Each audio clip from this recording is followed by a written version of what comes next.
Welcome to the 8th of our ITIL Foundation Fundamentals sessions.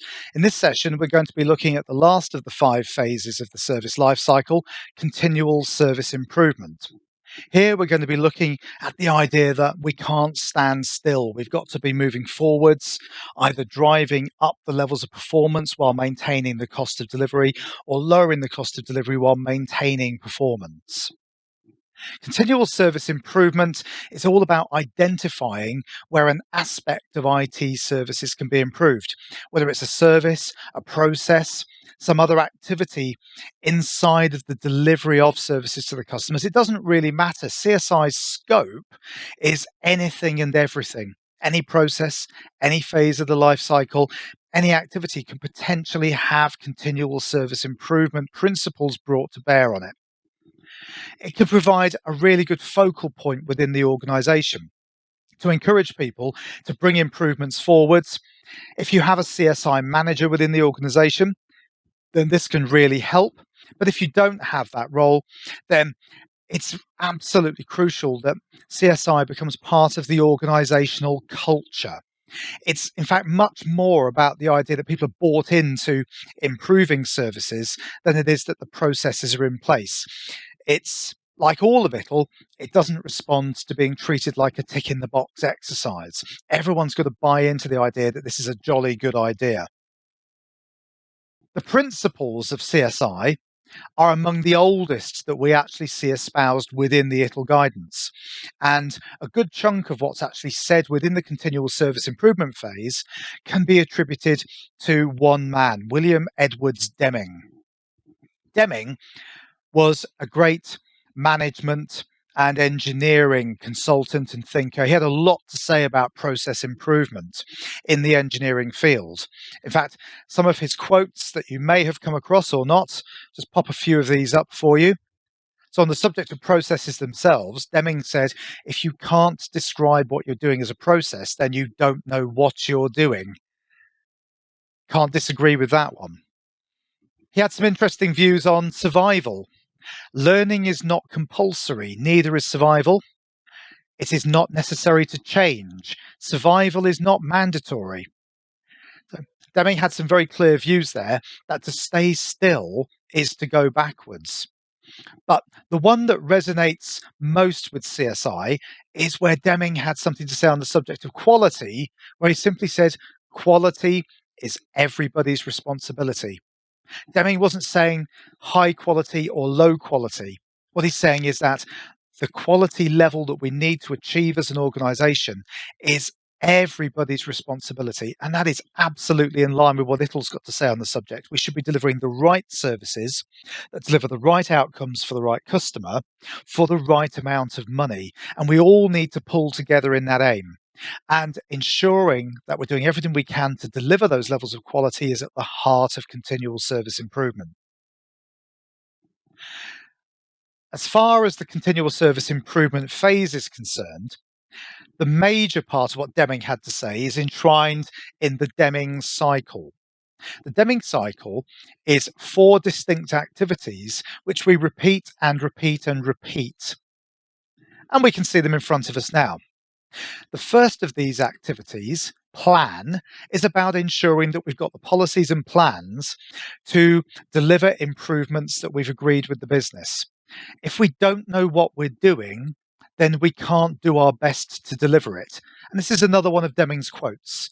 Most people try their best, but if they don't succeed, it's probably because they didn't know what they were doing before they tried their best.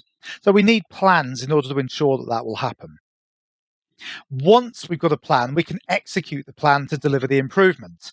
And so do follows plan. Once we've executed the plan, it's important to know whether we've actually achieved what we set out to achieve. And so we need to review whether we've got the benefit that the improvement should have brought about. We may not have realized the benefit in one go. So we may have to go round again to complete the job, or we may be in a position to look at alternative improvements. And that's the job of the act aspect of the Deming cycle. We need to determine where we're going to go next. How will we know where to go next? Well, once we have achieved all we set out to achieve with the cycle, and we recognize that we need to potentially keep going round and round and round to keep things going, sooner or later we're going to go, what do we do now? In which case the CSI register becomes relevant. This is a document where we list all of the improvements that people have identified.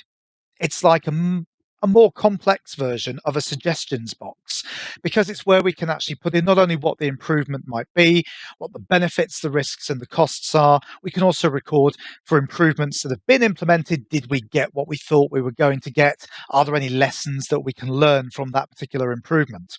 It's a very, very important document. The CSI approach has quite a lot in common with the Deming cycle. The job of the CSI approach, again, is to provide us with a consistent way of delivering improvements. It's predicated on a series of questions. So the first question that we ask ourselves in the CSI approach is, what benefit do we ultimately want to deliver?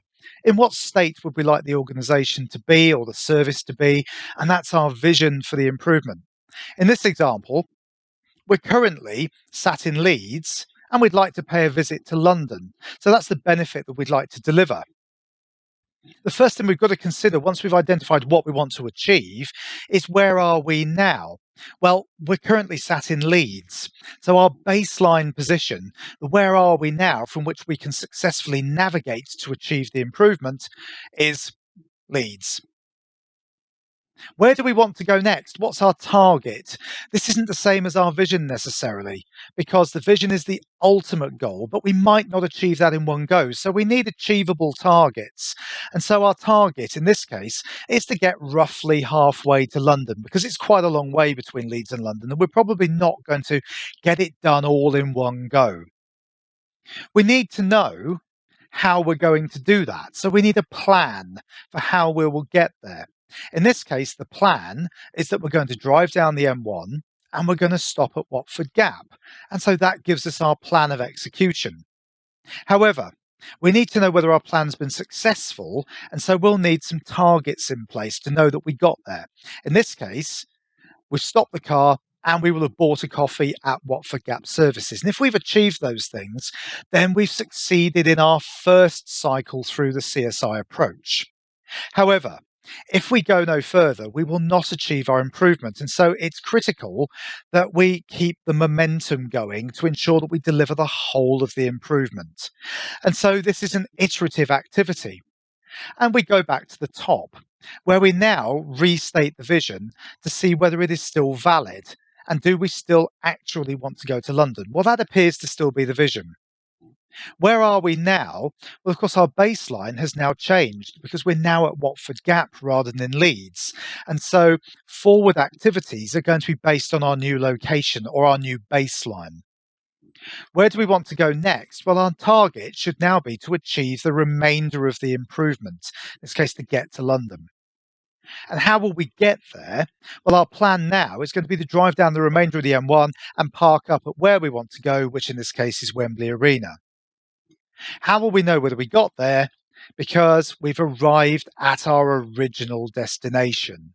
And so we look back at our vision and we can state that we've now achieved it. The CSI approach, by asking us these questions and by encouraging us to systematically ensure that we have put these different plans and metrics and targets in place, hopefully ensures that we're in a much better place to deliver service improvements. There are three processes that can help us deliver improvements. They are the 7-step improvement process. This is a consistent, methodical approach to identifying improvements and ensuring that the right improvements are actually enacted. Embedded within the 7-step improvement process are activities that relate to the last processes, service measurement, which really provides advice and guidance on creating the right balanced set of metrics, key performance indicators, and critical success factors to ensure that what we're measuring is valuable and useful and is in line with what we need to know to deliver IT services. And service reporting, which provides advice and guidance on making sure that the reports are balanced, are focused on the appropriate stakeholders, and actually deliver information in the right way so that they're easily understood by the relevant stakeholders. In summary, continual service improvement should provide a focal point for all improvement opportunities for the customer.